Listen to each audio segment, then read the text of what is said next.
Selamat malam jemaat yang dikasihi Tuhan, Shalom. Kita bersyukur kepada Tuhan karena di malam hari ini kita kembali boleh bersekutu bersama-sama di hadapan Tuhan. Mari kita akan memuji Tuhan, kita katakan bahwa kasih setia Tuhan tidak akan pernah berubah sampai selama-lamanya.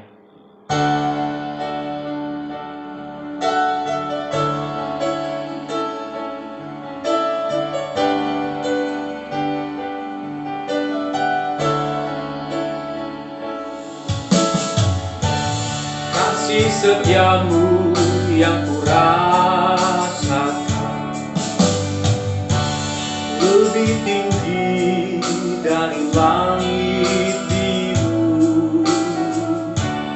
Kebaikanmu yang telah kau nyatakan lebih dalam dari lautan.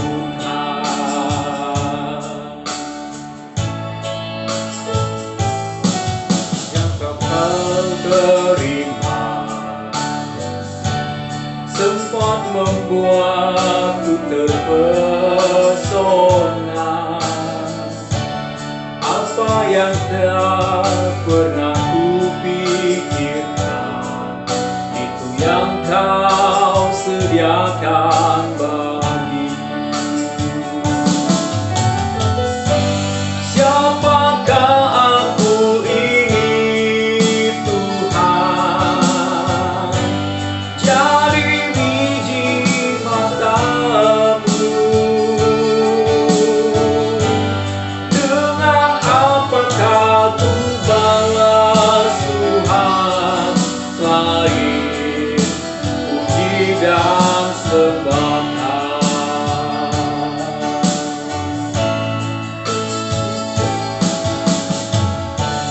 Kasih setiamu yang kurasakan lebih tinggi dari langit biru. Kebaikanmu yang telah kau nyatakan lebih dalam dari lautan. Berkat-Mu yang telah ku terima sempat membuatku terpesona. Apa yang tak pernah kupikirkan, itu yang kau sediakan bagiku. Siapakah aku? Siapakah aku ini Tuhan, jadi biji matamu. Dengan apakah ku balas Tuhan selain puji dan sembahkan. Siapakah aku ini Tuhan, jadi biji matamu. Dengan apakah ku balas Tuhan selain puji dan sembahkan. Selain puji dan sembahkan. Mari kita tundukkan diri, kita berdoa di hadapan Tuhan. Bapa kami yang ada di dalam kerajaan surga, di malam hari ini sungguh kami bersyukur kepada Tuhan karena setiap perbuatan-Mu yang ajaib di dalam hidup kami, dengan memberikan kami nafas kehidupan, kesehatan, hingga pada saat ini kami boleh bersekutu bersama-sama dengan Tuhan. Itu semata-mata hanya karena anugerah Tuhan. Biarlah setiap elah nafas kami pergunakan untuk memuliakan nama Tuhan, sehingga hati kami diliputi oleh sukacita karena kami sudah bertemu dengan Tuhan di dalam hadirat Tuhan yang kudus. Kami serahkan Tuhan untuk persekutuan ini dari awal, pertengahan hingga akhirnya ke dalam tangan-Mu. Melalui Tuhan kami Yesus Kristus, Kami berdoa dan mengucapkan syukur. Amin. Jemaat yang dikasihi Tuhan, setiap orang yang percaya kepada Tuhan pasti memiliki Roh Kudus di dalam hidupnya. Dan setiap orang yang dipenuhi oleh Roh Kudus, ia akan merindukan untuk memuji Tuhan, memuliakan Tuhan, menari bersorak-sorai bagi Tuhan seperti Raja Daud. Mari kita akan bersorak-sorai bagi Tuhan. Kita katakan Roh Allah di dalam kita, kita akan menari bersorak bagi Tuhan.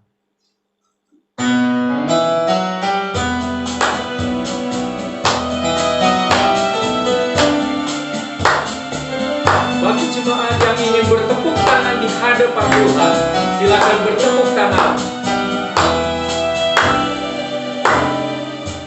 Bila Roh Allah ada di dalamku, ku kan menari seperti Daud menari.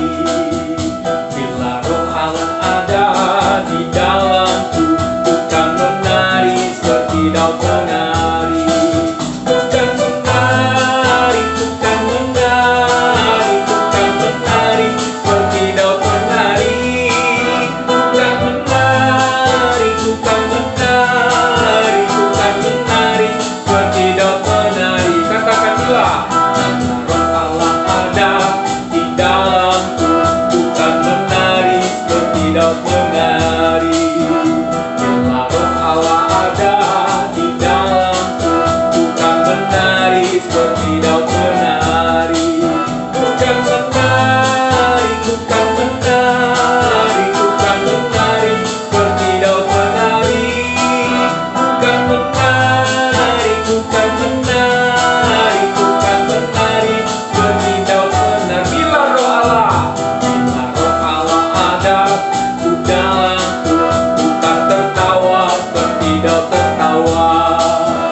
Bersukacita di hadapan Tuhan.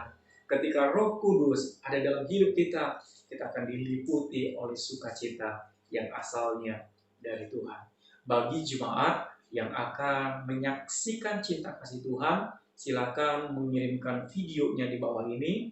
Lalu nanti setelah firman Tuhan, kita akan mendengarkan bersama-sama kesaksian dari jemaat-jemaat Tuhan.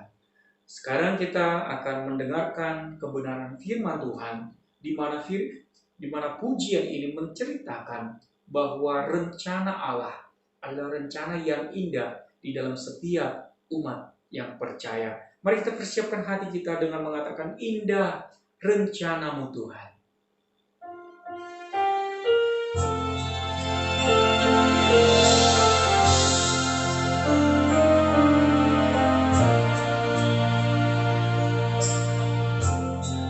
Indah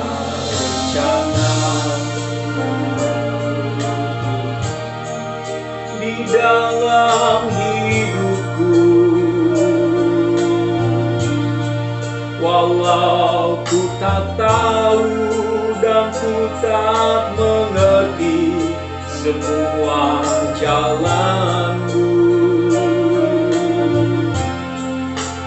Dulu ku tak tahu Tuhan,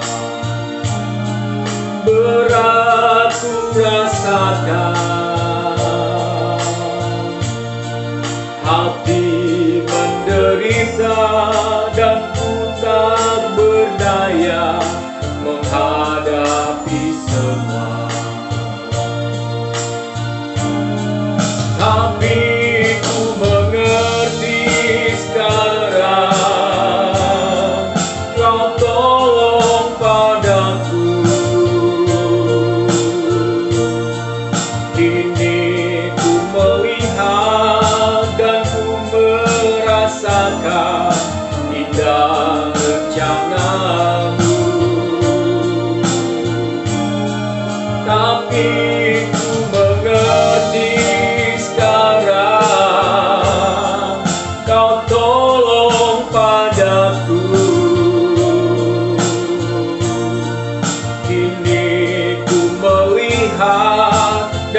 merasakan indah rencana, indah rencana-Mu Tuhan di dalam hidupku. Walau ku tak tahu dan ku tak mengerti semua jalan-Mu, dulu ku tak tahu Tuhan, berat ku rasakan, hati menderita dan ku tak berdaya menghadapi semua. Tapi ku mengerti sekarang, Kau tolong padaku.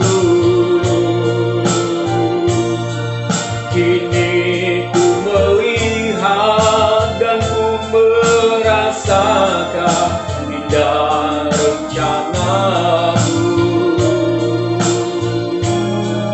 Tapi ku mengerti sekarang, Kau tolong padaku. Kini ku melihat dan ku merasakan indah rencana.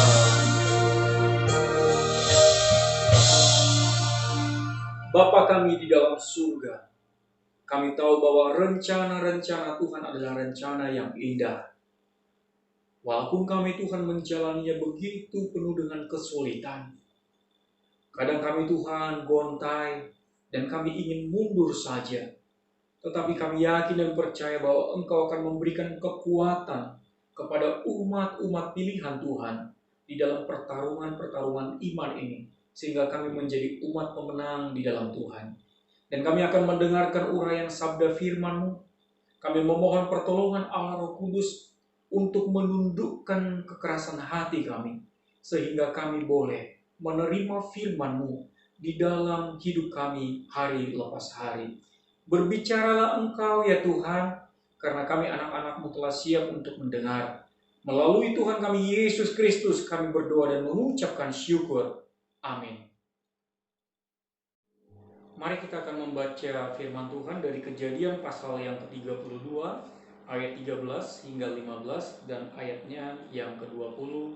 Demikian firman Tuhan. Lalu bermalamlah Yakub di sana pada malam itu. Kemudian diambilnyalah dari apa yang ada padanya suatu persembahan untuk Esau kakaknya, yaitu 200 kambing betina dan 20 kambing jantan, 200 domba betina dan 20 domba jantan, 30 unta yang sedang menyusui beserta anak-anaknya, 40 lembu betina dan 10 lembu jantan, 20 keledai betina dan 10 keledai jantan. Lalu ayatnya yang ke-20, demikian firman Tuhan. Dan kamu harus mengatakan juga, hamba-Mu Yakub sendiri ada di belakang kami. Sebab pikir Yakub, baiklah aku mendamaikan hatinya dengan persembahan yang diantarkan lebih dahulu, kemudian barulah aku akan melihat mukanya. Mungkin ia akan menerima aku dengan baik. Jemaat yang dikasihi Tuhan, saya akan memberikan tema kepada kita di malam hari ini, harga sebuah perdamaian. Hidup dalam kedamaian adalah salah satu tujuan Allah mencipta kita. Saking krusialnya hidup damai, Yesus katakan di dalam Matius 5 ayat yang ke-23 dan ke-24, jikalau engkau ingin beribadah kepada Allah, haruslah terlebih dahulu engkau berdamai dengan saudaramu, berdamai dengan sesamamu. Artinya, akan menjadi sesuatu yang percuma engkau beribadah, engkau berpuasa, memberikan persembahan, tetapi sebelumnya engkau belum berdamai dengan sesamamu, berdamai dengan saudaramu. Oleh karena itu kita harus membereskan dulu dengan sesama kita, baru kita akan beres di hadapan Tuhan. Kita sama-sama ketahui seperti apa cerita antara Yakub dengan Esau. Yakub melarikan diri ke tempat pamannya yaitu Laban. Dan ia meninggalkan Esau karena ia menipu Esau. Dan Esau sudah berikhtiar akan membunuh Yakub jika sudah menemukannya. Oleh karena itu Yakub tidak berani untuk menunjukkan batang hidungnya di hadapan Esau. Perseteruan saudara kembar ini telah membuat mereka terpisah begitu lama. Dan kalau kita baca teks ini, di mana di situ dijelaskan sebelum bertemu, sebelum berdamai dengan Esau, dikatakan Yakub hidup di dalam kegusaran, hidup di dalam ketidakpastian, hidup di dalam kehilangan damai sejahtera.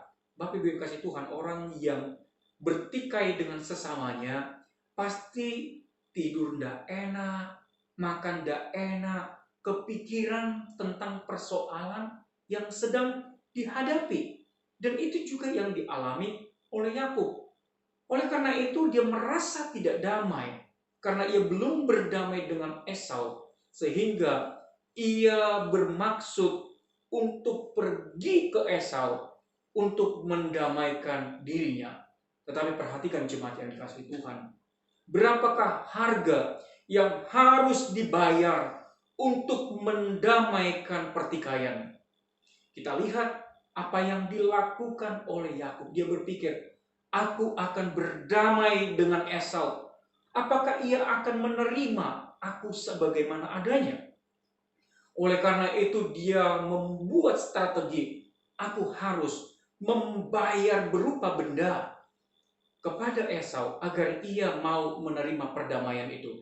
Lalu kita sudah membaca di dalam ayat yang ke-13 sampai ke-15. Dikatakan di sana ada 200 kambing betina. Ada berbagai jenis binatang disebutkan di tempat ini. Di dalam dua ayat ini saya hitung ada 550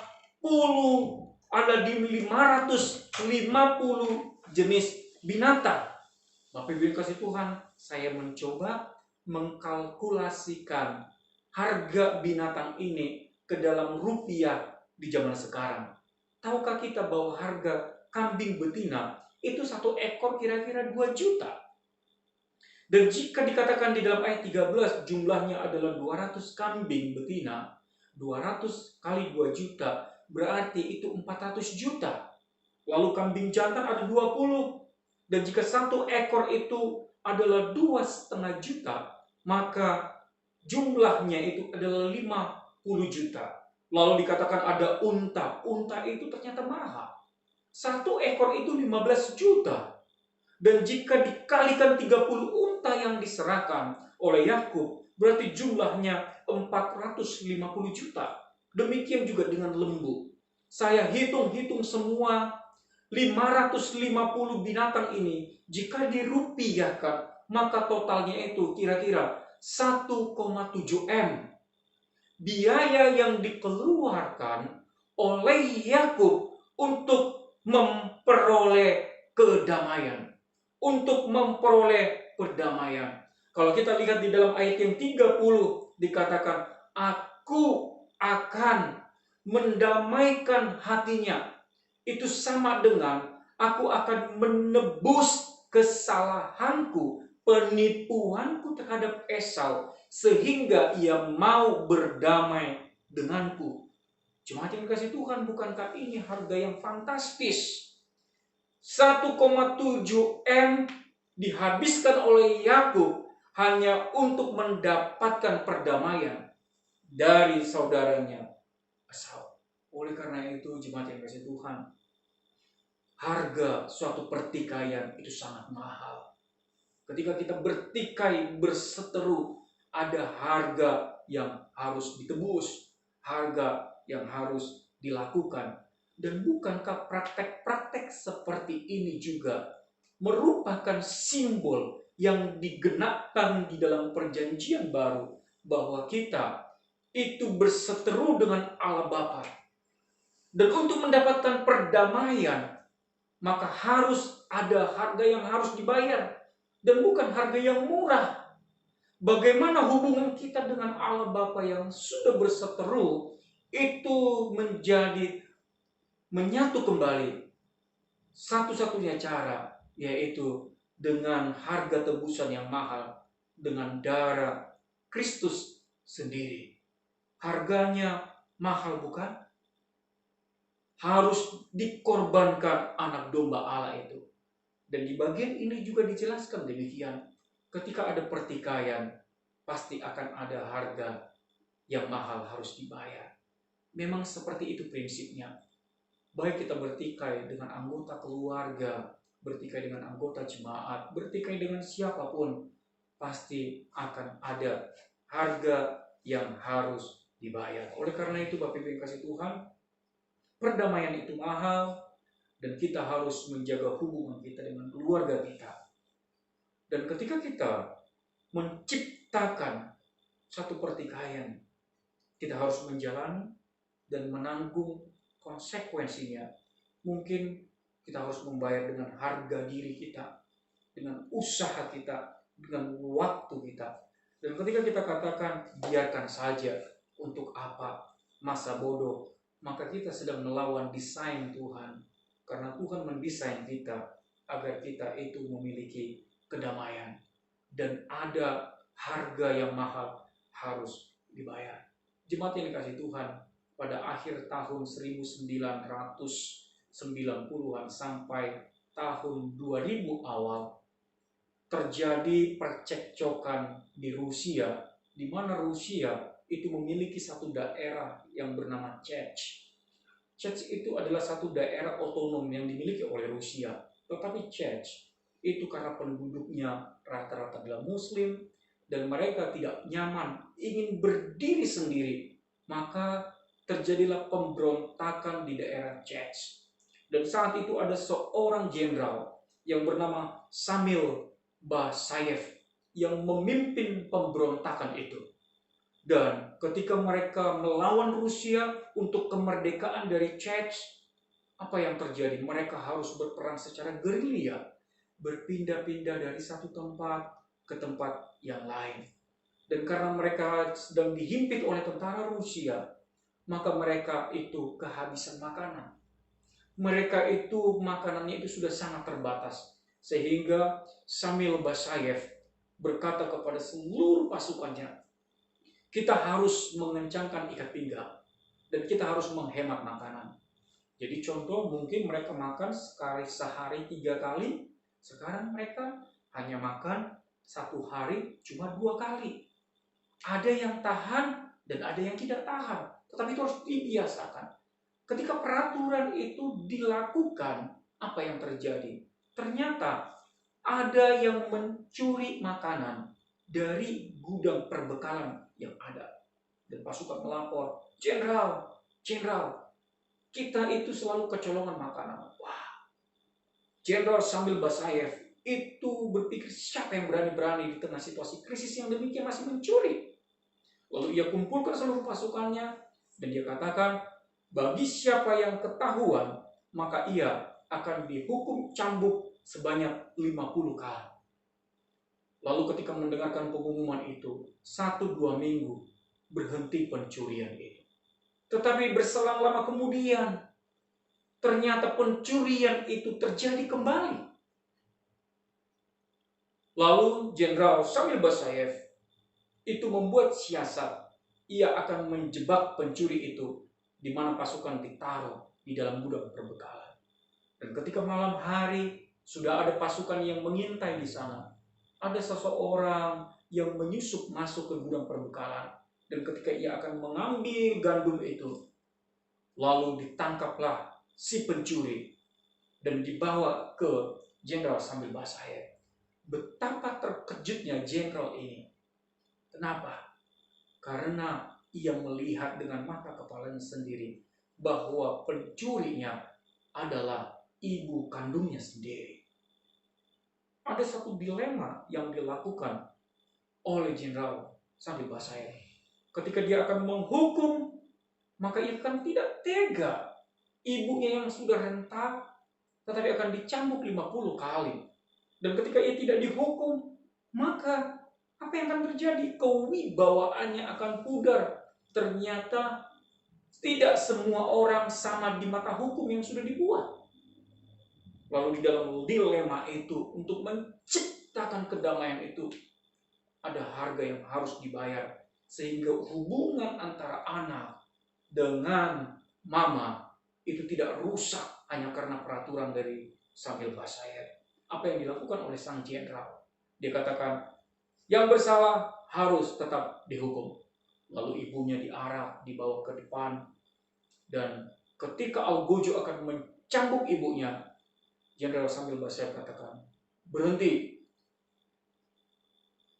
Lalu ia membuka jubah kebesarannya, dia taruh di atas badan punggung mamanya. Lalu ia peluk mamanya dari belakang. Lalu dia katakan, sekarang lakukan hukuman itu. Lalu setiap cambukan itu, ia melindungi tubuh mamanya. Sehingga sebanyak 50 kali cambuk itu menyabit daging, sehingga mengeluarkan darah. Darah dari Jenderal Sambil Basaya sendiri. Dan itulah harga yang harus dibayar agar tidak terjadi pertikaian antara mama dengan anak. Dan itu juga yang dilakukan oleh Yesus kepada kita untuk mendamaikan kita. Ia harus naik ke atas salib. Ia menjadi seorang terdakwa agar kita semua bebas dari hukuman. Oleh karena itu jemaat yang dikasihi Tuhan, betapa mahalnya harga sebuah perdamaian. Mari kita, agar kita senantiasa tidak mudah untuk menyakiti hati orang lain dengan kata-kata kita yang tajam, kata-kata kita yang tidak membangun, kata-kata kita yang menjatuhkan. Itu membuat pertikaian. Ingatlah, ketika sudah terjadi pertikaian, pasti akan ada harga yang harus dibayar untuk membenarkan hubungan itu. Dan itu pasti mahal. Seperti yang sudah dicontohkan oleh Yakub dan sudah yang dicontohkan oleh Yesus. Mungkin harga diri yang harus terinjak-injak. Mungkin waktu dan juga mungkin materi. Ketika kita mungkin sudah bercekcok, mungkin kita sudah tidak fokus lagi untuk bekerja, sehingga harta kita itu tersita satu dengan yang lain, dan kita sudah tidak mendapatkan apa-apa. Dan ketika kita menyadari, kita sudah terlambat, bahwa kita sudah terlalu jauh di dalam pertikaian yang ada. Mari kita berdoa. Bapa di surga, kami bersyukur untuk firman-Mu. Biarlah firman-Mu terus mengingatkan setiap kami betapa mahalnya sebuah perdamaian. Mampukan kami untuk hidup di dalam perdamaian. Terpuji Engkau Tuhan, dalam nama Yesus kami berdoa. Amin.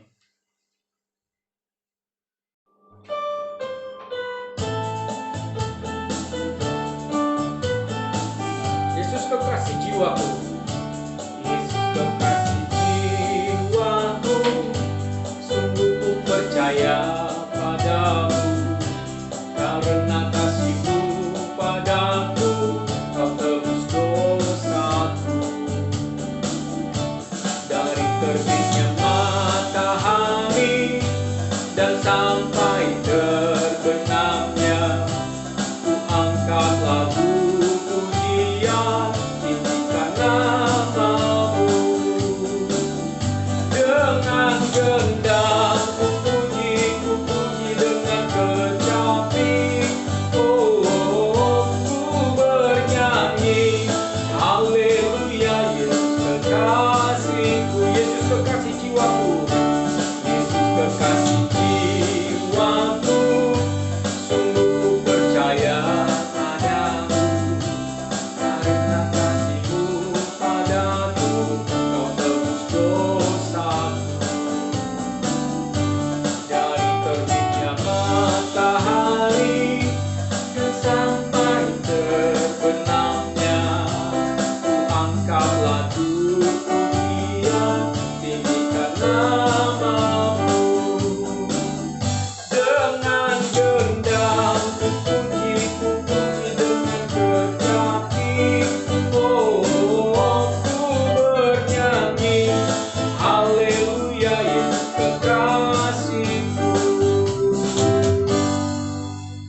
Mari kita akan berdoa syafaat sekaligus menyerahkan untuk persembahan kita ke tangan Tuhan. Mari kita berdoa. Bapa di dalam surga, kami serahkan untuk persembahan kami ke tangan Tuhan. Biarlah kiranya Tuhan yang memberkati untuk setiap keluarga-keluarga yang telah menyerahkan persembahan mereka di hadapan Tuhan, sehingga persembahan itu Tuhan pakai menjadi alat kemuliaan nama Tuhan. Kami serahkan Tuhan untuk setiap kami ke tangan-Mu, terpujilah Engkau, dalam nama Yesus kami berdoa dan mengucapkan syukur. Amin. Saat ini mari kita berdoa untuk keluarga Ibu Yuli Arizandi. Kita berdoa untuk suami yang terkasih, agar kiranya Tuhan jamah hidupnya. Kita sangat rindu untuk orang tua yang kita kasih ini boleh dipanggil oleh Tuhan, menjadi milik Tuhan, menjadi anak Tuhan. Dan kita juga berdoa untuk anak-anaknya yang ada di Surabaya dan juga yang ada di tempat ini. Dan kita juga berdoa untuk toko yang dikelola dan juga untuk kesehatan mereka masing-masing. Mari kita berdoa. Bapa di dalam surga, kami menyerahkan untuk keluarga Ibu Yulia Rizandi ke tangan Tuhan. Kami serahkan Tuhan untuk suami yang dikasihi, agar kiranya Tuhan memberkati, dan kami merindukannya Tuhan untuk orang tua yang kami kasih ini boleh ditarik oleh Tuhan menjadi milik Tuhan, sehingga ia memperoleh keselamatan di dalam Tuhan, sehingga hidupnya boleh diubahkan oleh Tuhan. Biar Tuhan memakai dengan cara Tuhan, dengan maksud Tuhan, dan dengan berbagai-bagai cara yang Tuhan inginkan, baik melalui keluarga, melalui orang lain, semuanya Tuhan pakai untuk menarik menjadi milik Tuhan. Kami juga menyerahkan Tuhan untuk anak-anak dan menantu yang ada di Surabaya dan cucu-cucu, dan juga untuk Sally tempat ini yang membantu di toko. Biar Tuhan kiranya memberkati setiap mereka, melindungi mereka dari wabah COVID ini, sehingga tidak ada satupun di antara mereka yang terkena oleh COVID ini. Kami juga menyerahkan Tuhan untuk Ibu Yulia Rizandi ke tangan Tuhan. Berkati kiranya hidupnya, berkati untuk pelayanannya, berkati juga Tuhan untuk usaha pekerjaan yang mereka kelola, agar melaluinya kebutuhan-kebutuhan hidup mereka dicukupkan oleh Tuhan. Demikian juga Tuhan kami serahkan untuk iman kerohanian mereka satu persatu, agar mereka boleh saling mengasihi di dalam Tuhan, sehingga mereka boleh saling membangun dalam Tuhan. Apapun juga Tuhan yang menjadi pergumulan-pergumulan hidup mereka, biarlah kiranya Tuhan menjawab dan memberikan kelegaan kepada mereka. Terpujilah Engkau Tuhan, dalam nama Yesus yang berdoa. Amin. Mari kita juga berdoa untuk gereja kita, agar kiranya Tuhan terus memberkati gerejanya. Tuhan memberkati untuk setiap pengurus, memberkati hamba Tuhan, dan juga Tuhan memberkati jemaatnya. Mari kita berdoa. Bapa di surga, kami juga menyerahkan Tuhan untuk gereja kami, tempat-Mu, ke tangan-Mu. Biarlah kiranya Tuhan memberkati untuk setiap pengurus-pengurus, berkati keluarga mereka masing-masing, berkati usaha pekerjaan mereka, berkati untuk iman kerohanian mereka, agar kiranya terus dipersatukan di dalam Tuhan, agar memiliki keseia sekata di dalam melayani Tuhan. Berkati juga untuk setiap hamba Tuhan yang ada, agar terus boleh saling menopang satu dengan yang lainnya. Demikian juga dengan keluarga-keluarga jemaat Tuhan. Biarlah kiranya Tuhan yang memberkati, khususnya Tuhan dari wabah COVID ini. Tuhan kiranya memberkati setiap keluarga-keluarga anak Tuhan, sehingga tidak ada seorang pun di antara kami yang terkena olehnya. Dan kami juga terus boleh bersandar kepada Tuhan, berkati untuk iman kerohanian kami masing-masing, agar kami memiliki kerinduan untuk boleh bersekutu dengan Tuhan, memiliki waktu yang intim dengan Tuhan. Terima kasih Bapa, dalam nama Yesus kami berdoa mengucap syukur. Amin. Kita juga berdoa untuk bangsa dan negara kita. Mari kita berdoa. Bapa di surga, kami serahkan untuk bangsa dan negara kami Indonesia ke tangan Tuhan. Biarlah kiranya Tuhan yang memberkati, di mana kami tahu bahwa situasi bangsa ini tidak lebih baik, tetapi justru semakin mencekam dan mengkhawatirkan. Oleh karena itu Tuhan, tidak henti-hentinya kami serahkan mereka ke tangan Tuhan. Berkati untuk pemerintahan kami, agar memiliki hikmat dalam mengelola bencana yang ada. Dan kami juga menyerahkan Tuhan terus untuk tenaga medis, berkati setiap mereka, agar mereka dikuatkan, diteguhkan oleh Tuhan di dalam menjalani panggilan tanggung jawabnya. Terima kasih Bapa, kami yakin dan percaya bahwa Tuhan sudah mendengar setiap doa-doa yang telah kami naikkan di hadapan. Terpujilah Engkau Tuhan, dalam nama Yesus kami berdoa. Amin. Jemaat, saya undang untuk berdiri, kita akan mengakhiri seluruh rangkaian persekutuan kita di malam hari ini dengan memuji Tuhan. Terima kasih Yesusku.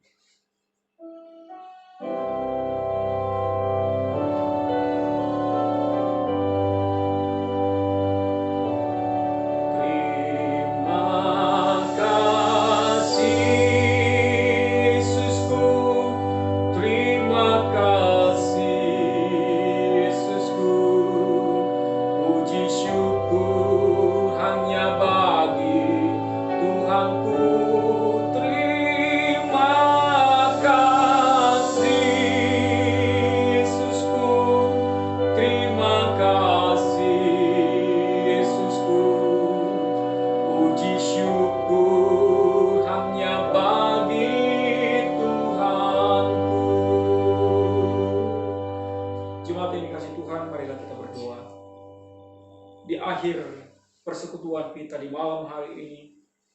Kami menaikkan syukur kami di hadapan-Mu ya Tuhan, karena Engkau sudah memberkati rangkaian demi rangkaian hingga akan berakhir berjalan dengan baik.